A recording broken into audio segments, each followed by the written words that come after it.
Hello, everybody, and welcome to week number 9 for the NFL season predictions here in 2017. Last week, 13 games were on the schedule. We got 10 picks right, 3 picks wrong. That brings our season total to 77 and 42. And the 3 picks I got wrong last week were all underdog picks, at least according to how many people pick what team on ESPN.com, which means if you actually just went with the majority of people this week and picked all those games accordingly, you would have had a perfect week, which is really strange. Anyway, let's just jump into last week's games. First one was Thursday Night Football as the Miami Dolphins in Baltimore against the Ravens. This game was actually 50-50 in terms of picks. 51% though went with the Ravens, including myself. They end up winning 40-0. The Dolphins look like the Dolphins team I expected at the beginning of the year, but the Ravens actually showed up and played a pretty good game. Not on offense, though. Their offense is just awful. They didn't even have 300 yards despite 40 points. But they outgained the Dolphins 295-196. Dolphins turn it over twice, both of them on interceptions by Matt Moore. Joe Flacco goes only 10 for 15, 101 yards. He did have a touchdown. Matt Moore, 25 for 44, 2 interceptions. Only 45 yards rushing for the Dolphins, 174 for the Ravens. Alex Collins led the way. I don't even know who that is, but he had 113 yards. Receiving-wise, nothing special. This game itself was nothing special. But we got the pick right, which brings us to the next game, which was the Minnesota Vikings in Cleveland taking on the Browns. I picked against the Browns because I'm going to do it for the rest of the year. They've screwed me already multiple times this year, and they are purely awful. They end up losing 33-16. Vikings outgain them 375-276. Browns actually struck first in this game with a touchdown where they missed the PAT, of course. And it was actually a 13-9 Browns lead until the final play of the half when Kai Forbath hits a 34-yard field goal to make it a 1-point game. They end up taking the lead early in the third after another field goal puts them up 2. Browns retake the lead with 5 minutes to go in the third, 16-15 off of a field goal. Then a touchdown for the Vikings puts them up 23-16, and then another touchdown their next drive. Pretty much put the game away. They add on another field goal. 33-16 win for the Vikings. Got that pick right. Then we had the Falcons on the road against the Jets. Falcons lost 3 in a row. Jets supposed to be bad, but they have 3 wins, but again, against nobody. So I figured that the Falcons would get it together this week on the road against the Jets and get that win that they haven't had in a month.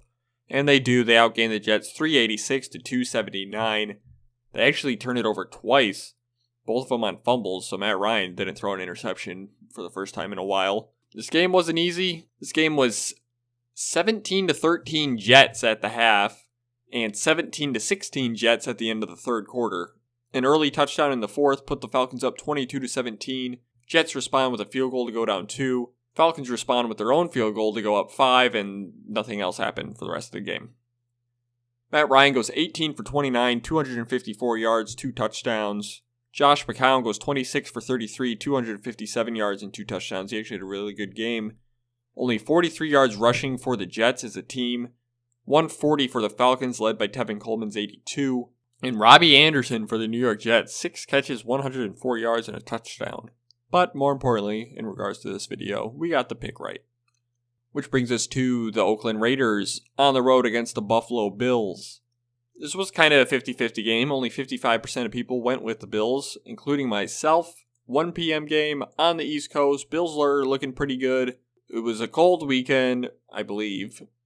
It was here, should have been there. And the Raiders coming out of California, which had like a record heat wave for this time of year. As I mentioned, just a lot of factors in the Bills' favor. Plus, I think these teams are already pretty even to begin with.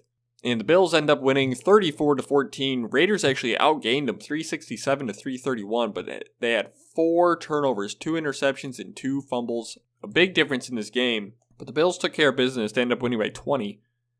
They went down 7-0 to the Raiders about halfway through the first quarter, but at the end of the half, it was 14-7 Bills. At the end of 3, it was 20-7 Bills. They add on another touchdown, which the Raiders respond to, but then another Bills touchdown late.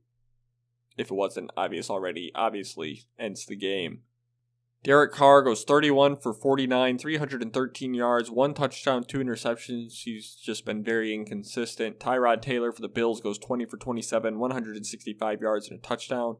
166 yards rushing for the Bills, 151 of them coming off of LaShawn McCoy's 27 carries. He also had a touchdown. Only 54 yards rushing for the Raiders. So we end up getting the pick right in that one, so a good start. That is 4 in a row, which brings us to number 5 in a row. The Saints at home against the Bears. I rolled with the Saints, as did most people. Pretty close game, actually, though. 20-12, the Saints win. Bears defense has been looking pretty good. Saints outgain them 387 to 301, but they turn it over twice on fumbles, and that helped keep the game close. At the end of the third quarter, it was 14-6. Saints, they had on a touchdown. Bears get a touchdown, or they had on a field goal. Bears end up pulling within 5 with 4 minutes to go off of a touchdown. Saints go down the field, kick a field goal with 1:35 to go up 8. And 2 plays into the drive, Mitch Trubisky throws an interception that seals the game. Speaking of Trubisky, he goes 14 for 32, 164 yards and an interception. Not good at all. Drew Brees, on the other hand, great game for him. No touchdowns, but 23 for 28, 299 yards. When was the last time Drew Brees didn't have a touchdown at home? Had to. I know, like, as of last season, they were saying it's been, like, years. So I don't know if that was broken earlier in the year or if this was the game that broke that.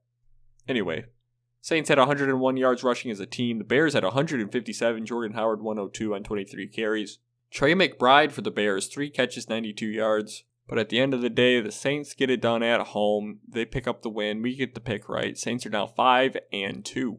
Then we have the Colts in Cincinnati against the Bengals. I went with the Bengals, as did most people, for obvious reasons. And they win 24-23. Pretty close game. It was actually 13-10. Colts at the half. At the end of the third quarter, it was 20-17 Colts. They had on an early field goal in the fourth to go up 23-17. And then with 6:58 to go, Carlos Dunlap returns an interception, 16 yards to give the Bengals the 1-point lead, which they hang on to. Colts actually get the ball back twice, go 3 and out their first time, get it back again, and end up turning it over on downs.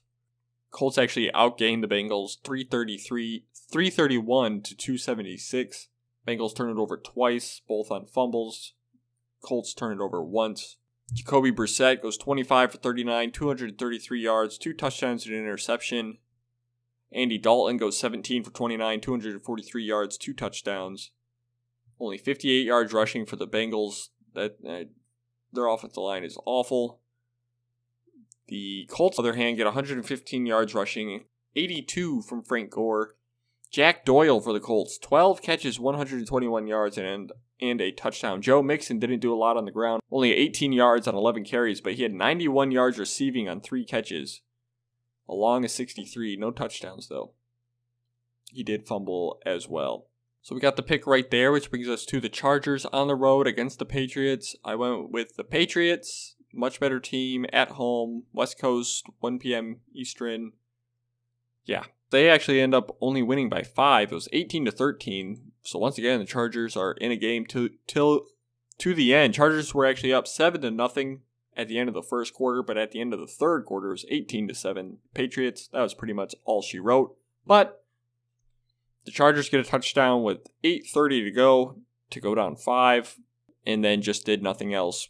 Patriots end up adding on a field goal late to go up the 8 points that they end up winning by. Tom Brady, 32 for 47, 333 yards and a touchdown. Phillip Rivers, 17 for 30, 212 yards, touchdown, interception. Patriots advanced to 5-2 on the season. Chargers are now 3-4. We got that pick right, which brings us to probably the easiest pick of the week. The Eagles at home against the 0-8 49ers. Yeah, well, 0-7 49ers. Now they're 0-8. Pretty easy pick. Eagles obviously much better at home. 1 p.m. start for a West Coast team. It wasn't going to go well for the Niners. They gained 238 yards to the Eagles 304. They turned it over twice, and they were never in this game. It was 20-0 early in the third quarter. C.J. Beathard, 17 for 36, 167 yards, 1 touchdown, 2 interceptions. Not good. Carson Wentz, 18 for 32, 211 yards, 2 touchdowns, 1 interception. All right. Only 94 yards rushing for the 49ers, led by CJ Beathard. He had 40 yards on 6 carries. And 112 yards rushing for the Eagles. Not a lot on the ground for either team. Not a lot overall for either team in terms of offense. But the Eagles predictably get it done at home over the 49ers.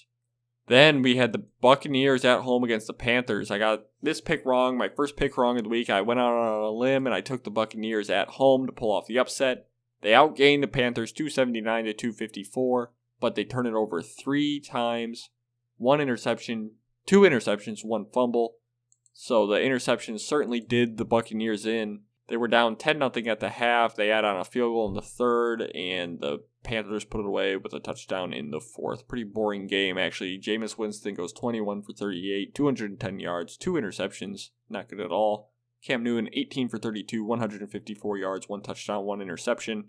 He also led the Panthers rushing with 44 yards on 11 carries. They had 100 yards total as a team. Buccaneers had 85 yards rushing. And nothing through the air, as mentioned through the other stats already. But Panthers get it done on the road. They're now 4-3. They win 17-3. We got that pick wrong. That brings up the Texans on the road against the Seahawks. I took the Seahawks. I was not expecting this high scoring of a game, but they end up winning 41-38. The Texans actually outgained them 509 to 479, but they turn it over 3 times, all of them on interceptions. Otherwise, this could be a different story in this one. This game was back and forth. It was a touchdown for the Texans, touchdown Seahawks, touchdown Texans, touchdown Seahawks, just in the first quarter, 14-14. Texans get an early touchdown in the second, responded to by a touchdown for the Seahawks, 21-21 at half. Field goal halfway through the third for the Texans is responded to by a field goal for the Seahawks. And then the Seahawks add another field goal on their next drive to make it 27-24 at the end of the third. Texans get a touchdown with 9 minutes to go in the fourth to go up 31-27. Seahawks get a touchdown to answer and immediately responded to by a 72-yard touchdown for DeAndre Hopkins from Deshaun Watson to give the Texans the lead once again at 38-34. But then with 21 seconds left in the game, Russell Wilson hits Jimmy Graham from 18 yards out to give the Seahawks a 41-38 lead. They had a 3-play, 80-yard drive in a minute and 18 seconds to come back and win this one. Deshaun Watson, 19 for 30, 402 yards, 4 touchdowns, but 3 interceptions. Russell Wilson, 26 for 41, 452 yards, 4 touchdowns, 1 interception. Only 33 yards rushing for the Seahawks, and 30 of them came from Russell Wilson on 4 carries. 142 yards rushing for the Texans. Deshaun Watson led the way there with 67 on 8 carries. DeAndre Hopkins, 8 catches, 224 yards, and a touchdown. Will Fuller, also for the Texans, 5 catches, 125 yards, 2 touchdowns. Tyler Lockett had 121 yards and 6 catches for the Seahawks, and Paul Richardson, also for the Seahawks, 6 catches, 105 yards, 2 touchdowns. So, pretty exciting game if you like offense, and a great game because it's back and forth all day. Seahawks pull it out at home. Then we had the Cowboys in Washington taking on the Redskins. I took the Redskins at home to beat the Cowboys, and they do not. They lose 33-19. They're outgained 307 yards to 285. They turned over 3 times. It was actually 13-7 Redskins until 2:20 to go. In the second quarter, the Cowboys take the 1-point lead. They had 3 field goals in the third quarter to go up 23-13. Added another field goal to go up 26-13. Redskins respond with a touchdown with 4:35 to go down 7. And the Redskins actually get the ball back with a chance to drive down the field and tie the game. But Kirk Cousins ends up throwing a pick 6 to Brian Jones, which is returned 21 yards with only 21 seconds to go, which put the Cowboys up 33-19 and ended the game. Dak Prescott, 14 for 22, 143 yards. Not good. Kirk Cousins, 26 for 39, 263 yards, 1 touchdown, 1 interception. Ezekiel Elliott, 33 carries for 150 yards and 2 touchdowns. That contributed to the Cowboys' 169 yards rushing in a big way. Redskins only 49 yards rushing. Nothing through the air for the Cowboys, of course. 9 catches for 123 yards for Jamison Crowder and the Redskins. So we got this pick wrong. Cowboys end up moving up to 4-3.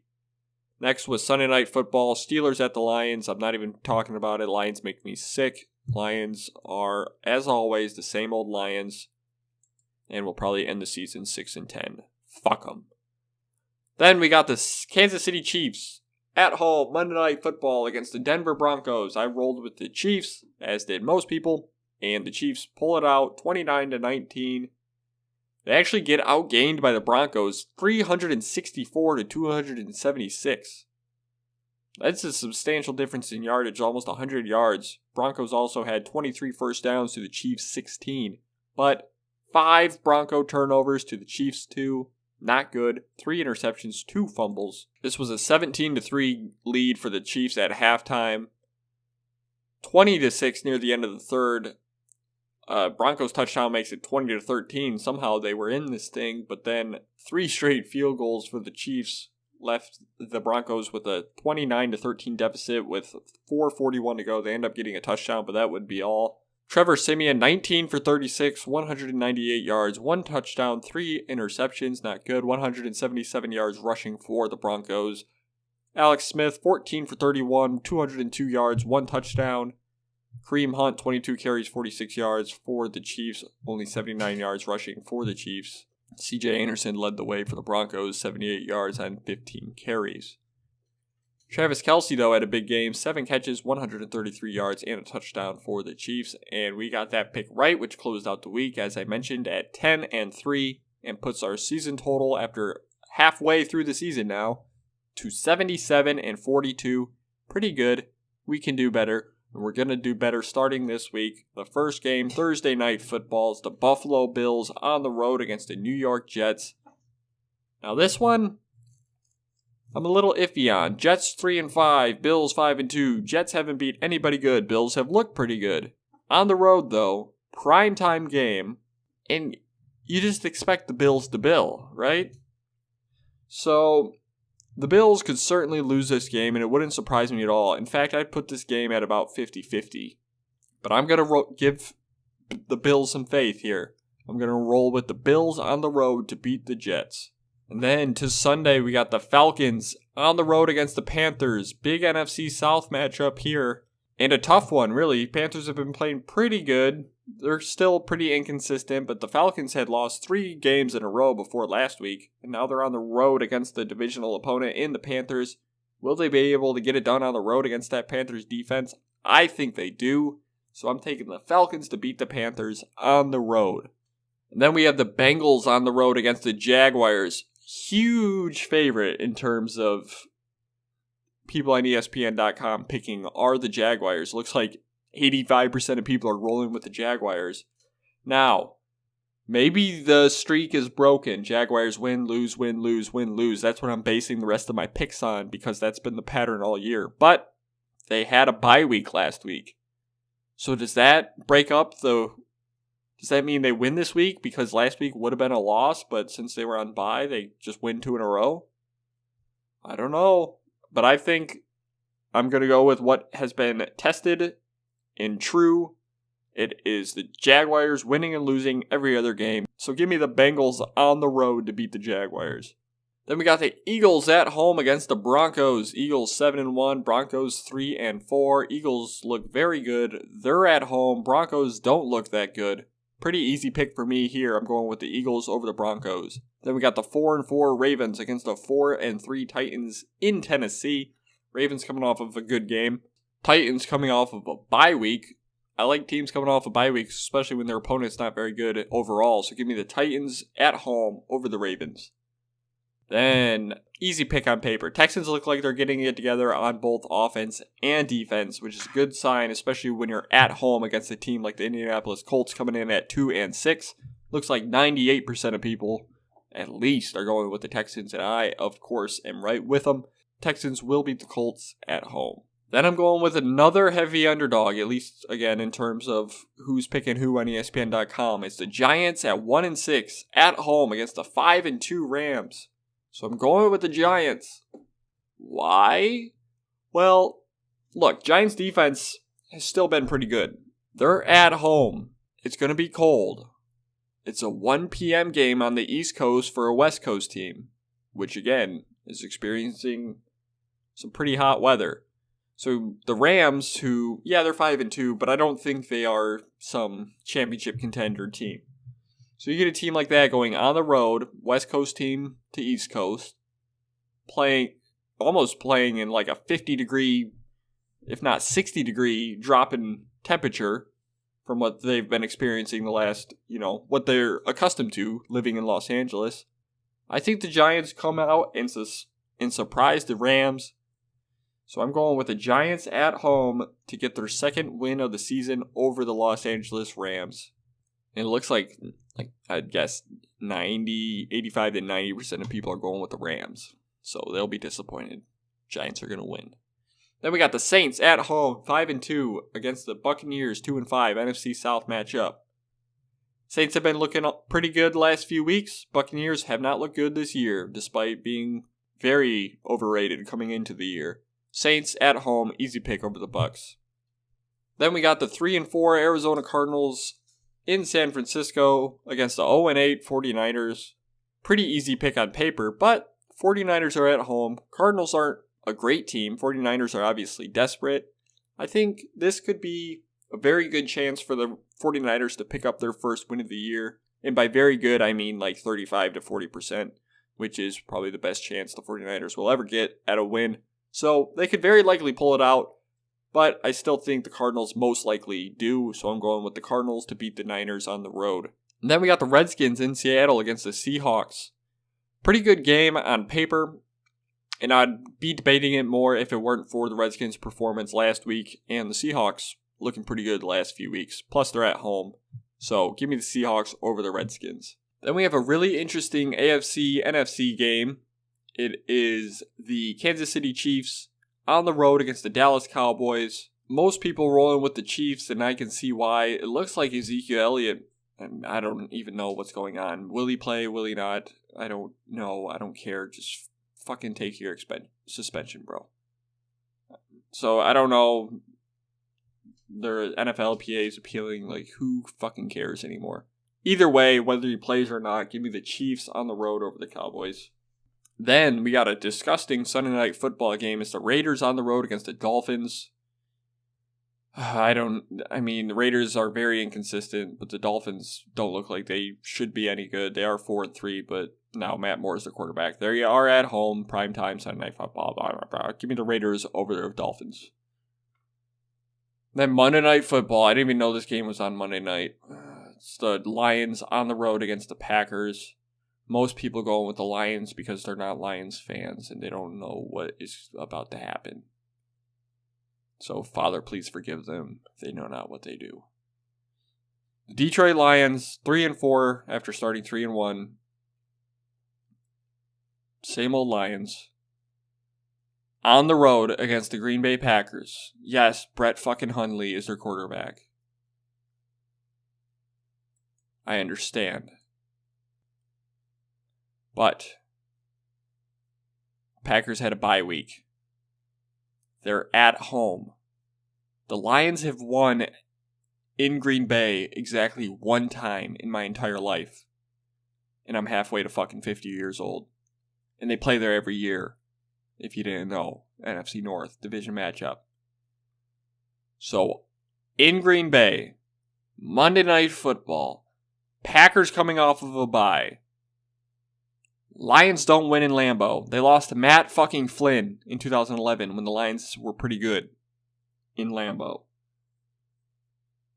I mean, this game has all the ingredients necessary. Suck, bad luck, no.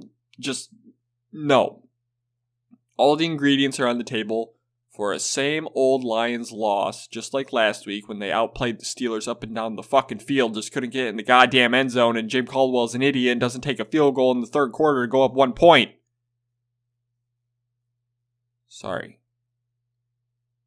This has all the ingredients of a same old Lions loss against Brett fucking Hundley. Hundley? Is it Brett? Brent? I don't even know the guy's name, but he's going to win this game against the Lions, and he's probably going to put up 400 yards passing. Give me the Packers at home to beat the Lions on Monday Night Football. And you can take that shit to the bank as a Lions fan. I'm telling you, take it to the bank.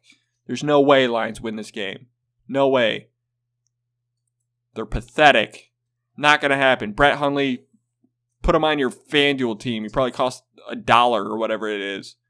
And he's going to win it for you. You're going to win $1,000. This guy's going to look like Tom Brady out there. Packers over the Lions. That does it for this week. I'll be back next week. Somehow, because I'm going to watch my team shit the bed all over themselves on Monday night and come back and record this video on next Wednesday. Not going to be in the mood for it, but I'll do it anyway. Do it for all 50 of you that watch this bullshit. Thank you all for watching. Be sure to leave a comment below on your thoughts on my predictions or any of your predictions for this weekend in football here in the NFL. As always, subscribe for next week when we break down all these games I just picked and, of course, pick all the games for next week as well. Thank you, everybody, for watching, and goodbye.